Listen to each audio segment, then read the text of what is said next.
Hello everyone and welcome back to Very Cold Lasagna, your filthy casual place for all the filthy casual takes on the world of sports. I am DylanLasagna and welcome to another video here on the YouTube channel. And I thought to myself, after over a month of NFL season recap 2022, I thought to myself, let's take a step back before we get to the season finale of our annual NFL season recap month and talk about some wrestling. Yeah, considering that we're about to end NFL season recap month on the cusp of WrestleMania. Yeah, let's just take a day to talk about some wrestling, because obviously it's almost WrestleMania, and I feel like I have that urge a little bit to talk about some pro wrestling, just a little bit. So that being said, I want to talk about some wrestling by going back in time. Yes, back into the depths of the very coldest depths of the fridge, into the old icebox and grabbing the coldest ice pack. Yes, that is right. We're doing a retro review, ladies and gentlemen, and going back in time, this time around, to 2003. Yes, what happened in 2003? Well, for me, I was certainly a little youngling. I was about almost, 6 years old at that time? I don't even remember what I did when I was a little kid in 2003. Maybe I did. I was watching Power Rangers Ninja Storm, the first one under Disney, and I was still watching SpongeBob at the peak of its prime, and other cartoons like Ed, Edd and Eddy, Codename Kids Next Door, Danny Phantom. I think is that around during that time? Oh no, Fairly Odd Parents. But besides the point, 2003 was a year that, well, other than the cartoons and all the toys I played with, yeah, certainly I don't remember because I was too little to remember. But for the WWE, because they were the only company around, they were in a new period. They were in the peak of the ruthless aggression era at that time. Obviously, you had the new young guns like Brock Lesnar, John Cena, Rey Mysterio, Edge, who unfortunately at the early part of 2003 was out with a neck injury, but you get the point. And then obviously you had the veterans like Triple H, Booker T, Kurt Angle, who were at the peak of their prime. But then you had questions about the Attitude Era mainstays, and even the Golden Era mainstays, like Stone Cold Steve Austin, The Rock, and even Hulk Hogan. Because while they were still active in the WWE, you wondered how long they were going to be around during that time. Sure, Hulk Hogan was still doing his thing, like saying your prayers, eating your vitamins, back to being the red and gold, because earlier in 2002, he came back to the WWE with the NWO, the New World Order, in all black. But yeah, he went back to being the red and gold. And then, as for The Rock, well, he was pretty much transitioning into Hollywood, into an acting career. And, well, yeah, he wasn't around as much. And the last time you saw him in 2002, he was being booed out of the building after he lost to Brock Lesnar. For Stone Cold Steve Austin, yeah, he just came back, like, at No Way Out, and after a infamous walkout because of creative differences. And excuse me, it was certainly an interesting point in time where you had all these new young guns and the veterans that were at the peak of their prime, and then the other Attitude Era, in the main Attitude Era mainstays that helped the company at the time it needed it most, on the way out of the door, phasing out. I mean, not that they were bad or anything, but it's just like it was time. It felt like it was time for them. So that brings me to the retrospective that I wanted to talk about today, and that is, well, the 20-year anniversary of WrestleMania 19, which felt like kind of a send-off to both the Golden Era and the Attitude Era, the true send-off. Now, sure, you could say, oh, the Attitude Era ended when WrestleMania 17 happened, or when WrestleMania 18 happened. But in my opinion, WrestleMania 19 was like the capper of that, and I'll explain why in a bit. So you get to WrestleMania 19. You have like a lot of matches on this card in a almost a 4 hour show. This show happened on March 30th, 2003, in Seattle, Washington, in the home of the Seattle Mariners in Safeco Field before it became T-Mobile Park, to a crowd of 54,000 fans. Pretty strong crowd. I'll admit that for its time. And yeah, going into the show, it felt like a pretty dang strong card. You had pretty big matchups like The Rock versus Stone Cold Steve Austin, number 3. You had a strong WWE title match between Kurt Angle versus Brock Lesnar, and a long-awaited match between the owner of the company, Vince McMahon, versus perhaps the guy that helped WWE become a mainstream success in Hulk Hogan, excuse me. And then a generational matchup between Chris Jericho and Shawn Michaels, in a couple of undercard matches that were pretty dang solid too. So that being said, you look at this card and think, okay, this looks pretty solid. So looking at the opening matchup on this card, you had Rey Mysterio take on Matt Hardy version 1 in the opening contest. This is Rey Mysterio's first WrestleMania, taking on Matt Hardy for the Cruiserweight title. And Matt Hardy, he was doing this version 1 gimmick where he was giving all these facts about, oh, did you know Matt Hardy did this and this? Or did you know Matt Hardy was able to shoot out water from his hands and all that? Yeah, he was giving these Mattitude facts. So this is actually a pretty good opening match. These two went back and forth. Matt Hardy did a good job avoiding the 619, 619, and he did a good counter to the West Coast Pop, Rey Mysterio's pin combo. And Matt Hardy cheated to win and successfully retained the cruiserweight title in a pretty good opening match, to hand Mysterio his first WrestleMania loss in his first WrestleMania. So it was a pretty good opening match between the two. And then in the next match, you had The Undertaker take on the Big Show and A-Train, and what was supposed to be a tag team match between the three, but also have Undertaker's tag team partner, Nathan Jones, a bodybuilder that was like Undertaker's storyline protege, but he got attacked earlier the night on WWE's pre-show Sunday Night Heat. So it's turned into a handicap match. And then during the Undertaker's entrance, the band doing his theme song, Limp Bizkit, performed. It was kind of I don't know. I think sometimes it's better when you have the actual theme song play than the actual band. I don't know. It's just me.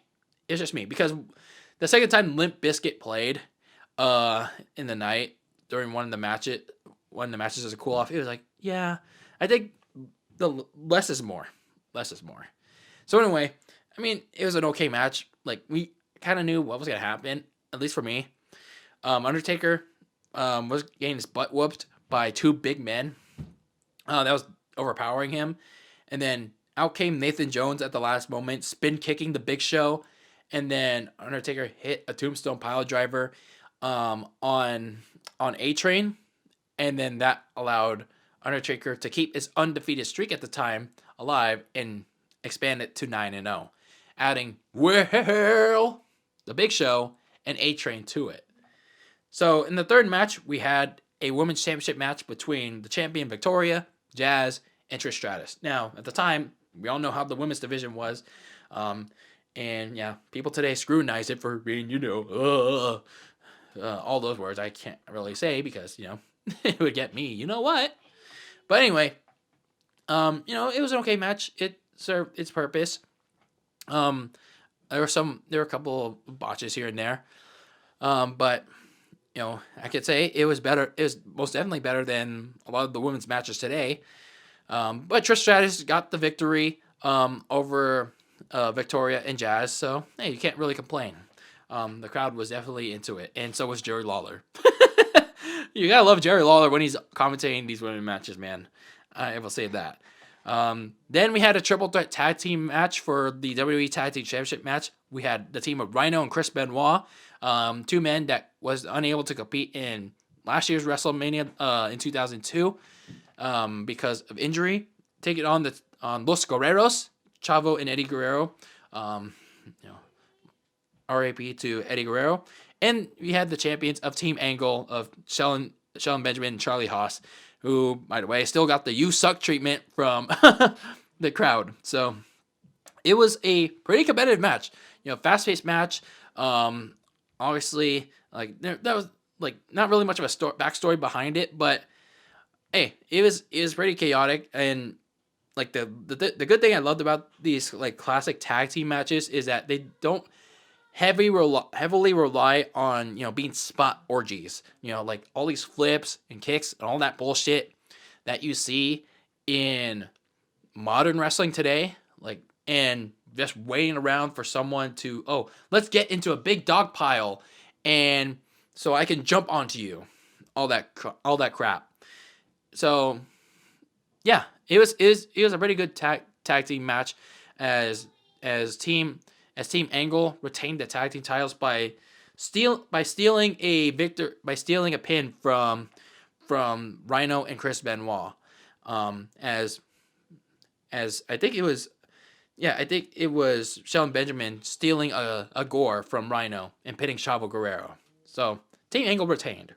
Next up, we had one of the key marquee matches of the night, and that was Chris Jericho taking on Shawn Michaels. Now, this match keyed in on the idea of Chris Jericho idolizing the Heartbreak Kid, and then he went on to retract it by attacking him and challenging him to a match at WrestleMania. Shawn accepted, and then retaliating by attacking Jericho as the weeks went on. So this was a really good wrestling match. Like these two went back and forth at each other, hit each other's best. Chris Jericho really tried to like take out Shawn Michaels with the Walls of Jericho's on two separate occasions. He even hit Sweet Chin Music on like the super kick on Michaels and just barely almost won. But it wasn't enough. And Michaels won with the fruit roll up to barely beat Chris Jericho. And it seemed like Jericho was gonna be a babyface. Like, he hugged Shawn Michaels after the match. He seemed like he was gonna give respect, but no. Classic Chris Jericho. Kicked Shawn Michaels in the nuts, and sore loser Chris Jericho was the ultimate winner in the end because, well, he just didn't have his way. He just couldn't do enough to outdo Mr. WrestleMania Shawn Michaels. Speaking of which, that was Shawn Michaels' first WrestleMania since WrestleMania 14 when he lost the WWE title to Stone Cold Steve Austin, which ironically celebrated its 25th anniversary. So that's like kind of the kickoff to the Attitude Era 25 years ago, mind you. Then before the disappointing match, we had a cool-off segment. We had a cool-off segment with this pillow fight between Stacy Keibler, Tori Wilson, and then I think it was like the Runway Girls or the High Roller Girls. But anyway, these two other girls that they were like getting into an argument of like, oh, Vince McMahon, Hulk Hogan, WrestleMania, or so and so. So they got like in bed on the stage. So they had this Playboy bed fight, pillow fight, and the High Roller Girls were gonna get into it, but then Stacy Keibler, Tori Wilson then got into it, and then Jonathan Coachman was getting all riled up and stuff, and then the girls decided to team up on Jonathan Coachman, and then they celebrated together in the end. I was like, the crowd was certainly into it, but yeah, I know for a fact that you can't get away with that stuff in these times, unfortunately. Next, we had the infamous and controversial World Heavyweight Championship match between Triple H and Booker T. Why do I say controversial? Well, leading up to this match, even though Booker T won a battle royal to face Triple H for the World Heavyweight Championship during his reign of terror, well, what the lead up to this match was kind of like a peak example of Triple H's reign of terror because, well, Triple H would say a lot of like stereotypical racist remarks of how Booker T was just there to entertain people, and he wouldn't become world champion because, well, he was just a slapstick kind of guy. So yeah, a lot of demeaning remarks per se, and not necessarily, and it wasn't even like remarks to gain any heel heat. It was just like kind of assholish remarks that came off as assholish remarks. So yeah, not exactly the best kind of heel heat to get. And then when you get to the actual match, it wasn't real. It was massively bad. It was massively bad. Like, it was very slow. They both looked out of sync, and it just gave off the idea that there was no way Booker T was going to win this at all. Like, there was like no chance. And then when Triple H ended up winning with the pedigree, he took his long ass time to cover Booker T, and it seemed like, when it looked like, oh, Triple H had a pedigree, and then he took his long ass time to get to the ring. You thought that Booker T was going to kick out, but then no, he won just like that. That was like, wow, that's really bad. This is really bad, and I think this is like one of the first times watching that. I can see why people shat on that match really, really much, and I can't blame them. I really can't blame them for how they think that this match is really bad. So yeah, this match was definitely an example of Triple H's reign of terror, and yeah, I don't get me wrong, I like Triple H, but during this time it was just like, and don't get me wrong either, like had Booker T actually won the World Heavyweight Championship, it's like, what are we gonna do with him afterwards? Like, as champion, like, how are we gonna book him like after that? Like, you kind of have to consider those things too. But it's just like they could have done at least a lot better with that build with Triple H and Booker T. So the other big match of the night was, well, 20 years in the making. Vince McMahon, the chairman of the board, the CEO of the company at the time, taking on Hulk Hogan. So obviously, for those of you that don't know yet, Vince McMahon, he founded the WWE, and then when he called upon Hulk Hogan to be like its next big guy in like the 1980s, he embraced that challenge, and well, Hulkamania was like this mainstream success, and Vince McMahon was claiming like without Vince McMahon, Hulkamania would never be a thing, and then Hulk Hogan's like, no, brother, it's like Hulkamania lives on with everybody, brother. So, yeah, Vince McMahon was pretty much going to challenge him to a match at WrestleMania. Hulk Hogan accepted. They're going to make it a street fight. And Vince McMahon was proclaimed that when he beats Hulk Hogan, Hulkamania will die forever. And there was also a stipulation that if Hulk Hogan lost that match, he would have to retire for good. So, honestly, considering that both men were not exactly at the age of fighting each other, especially Vince McMahon, how he is with his age. But I will say, Vince McMahon does a hell of a lot to entertain us. I will say that. Like, everyone could shit on Vince McMahon for all the bad stuff he does in real life. Like, I get it. It's totally justifiable. But when he goes in that ring and entertains the hell out of people, he definitely goes out there to entertain the hell out of you. Such is the case with this match. Putting his body on the line to put Hulk Hogan through jumping off the ladder through the announce table. Yeah, it was a small jump, and then pleading with Roddy Piper and all that, and then doing the classic Hulk Hogan comeback. and taking it like a man. It was like it was amazing. It was amazing. It was just amazing to see. So Hulk Hogan, I mean, clearly got the win, but it was like it was just a long time coming for Mr. McMahon in that matchup. So Hulk Hogan won that matchup, and he ended up become Mr. McMahon still found a way to end up firing Hulk Hogan in the end, but it's like that matchup is from a story perspective was pretty damn good. And then we had the second to last match on the card, perhaps one of my favorite WrestleMania matches of all time. Yes, it's kind of like a hot take. Stone Cold Steve Austin versus The Rock, their third and final match in their series. Now, obviously, some people will say that The Rock versus Steve Austin at WrestleMania 17 was the best match in this series and one of the top 5 WrestleMania matches of all time. However, I'm going to say here on a limb that this match is better than the others. Because I feel like this match had a clear, definable heel and a babyface, and there's something more to prove. There's more backbone to this matchup than the previous two.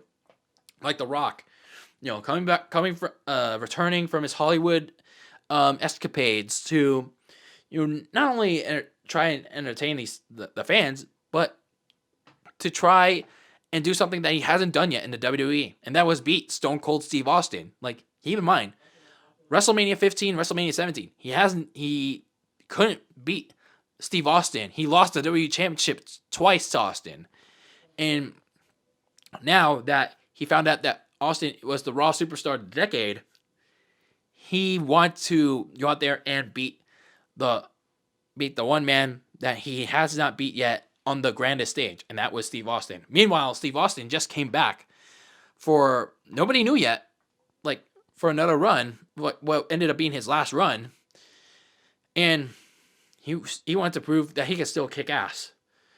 But then he had to run into a familiar foe in The Rock. And keep in mind, this was the phrase where The Rock was in his best phase yet. Hollywood Rock. Yes, I will say that. 2003 was Rock's best year. Hollywood Rock. Cocky, arrogant, clearly in over his head. The fame getting to his head. His mini feud with the Hurricane. His roast on Toronto and Sacramento. I loved it. So when you get to this matchup, the final encounter between The Rock and Stone Cold, sure, at times it felt slow, but it also felt methodic. Like, yeah, The Rock took his ass whooping from Steve Austin, but then the two traded each other's moves. The Rock bottom, the Stone Cold Stunner. The Rock being all cocky and arrogant and wearing Stone Cold's signature vest. But then when you finally get to the ending, when you get to the ending where The Rock hit everything that they gave to Steve Austin, the people's elbow, a rock bottom, it wasn't enough. So when he hit 2 rock bottoms, it wasn't enough. And then when you hit that third and symbolic final rock bottom, he finally got it. He finally had it. That was the rock bottom that sealed the deal for The Rock. He got what he wanted. And it was just a really well told match. Like, and then Jim Ross and Jerry Lawler really told it well. Like, with how The Rock really wanted it badly. This cocky son of a bitch. Like, and all that. And you can clearly tell that these two were damn proud of each other with how they carried that match. And The Rock was trying to tell something to Steve Austin because he knew that it was going to be Austin's last match, because Austin, after that, retired to a serious neck injury he suffered several years ago. So, yeah. that ended up being Austin's last match. He definitely delivered on it with The Rock. Not much else more you could say about that. As for The Rock, obviously, he had one more match with Goldberg after that. And then he showed up on occasion because of his acting career. And then, obviously, several years later, went on to face John Cena at WrestleMania 28. So then you have the final match. You have the final main event match between Brock Lesnar and Kurt Angle. Kurt Angle being the defending champion for the WWE Championship.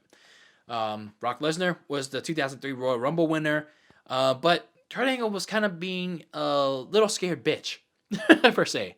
And Brock Lesnar was trying to regain the title that he never really lost because of Paul Heyman, his former manager, antics back at Survivor Series after Heyman's betrayal on him.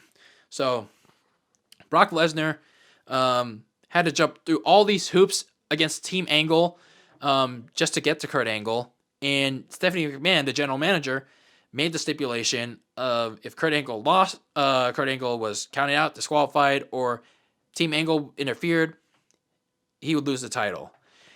And when you get to the actual match, it was kind of like a match that was going to be hard to follow up because, at least, they had a hard act to follow with, like The Rock versus Steve Austin, Vince versus Hogan, because they were on last.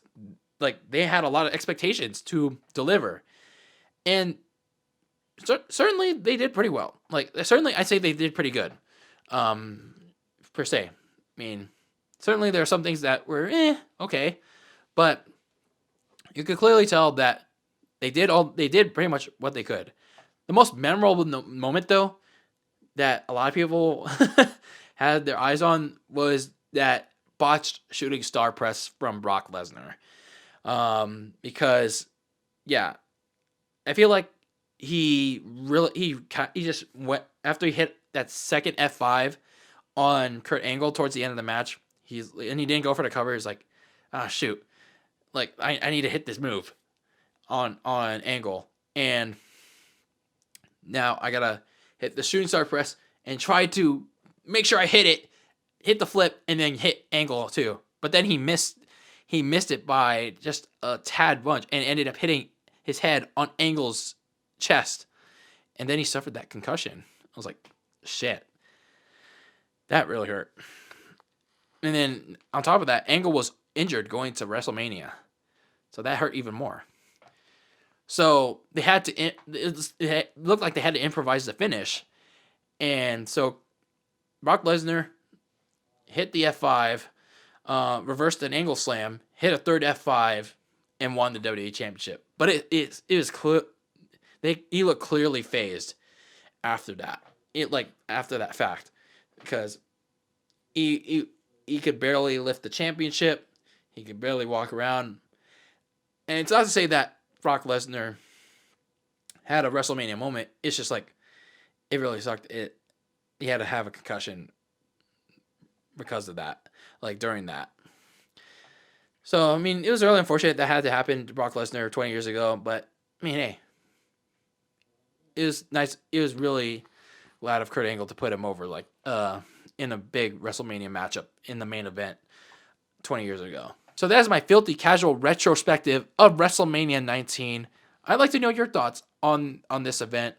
Again, as I said, it was a kind of a true end of an era of sorts for the WWE, because, well, the Attitude Era mainstays like Stone Cold and The Rock were on their way out. Sure, the Rock stuck around for one more match, but then he went back to Hollywood, and then Austin stuck around for at least another year in a non-wrestling role on Raw, but then he eventually left as well. And then Hulk Hogan, yeah, he stuck around a little bit as well, but then he also left. So now you have all these young stars climbing their way up, like Edge, Lesnar, Cena, Eddie Guerrero, JBL, Batista, all these young guns in the Ruthless Aggression era, while the veterans were at the peak of their prime, like Triple H, like like Triple H, Ric Flair, and all those other people. So, I'd like to know your thoughts on WrestleMania 19, the 20th and its 20th anniversary. Did you like it? Did you hate it? Were you pretty neutral about it? Um, did you watch it when it first happened in 2003, or did you happen to check it out when it was on the WWE Network? I'd like to know your thoughts on this event. So anyway, this is Dylan Lasagna, a very cold lasagna, and keep that lasagna very cold in the fridge with your takes on the world of sports. And until next time, peace out.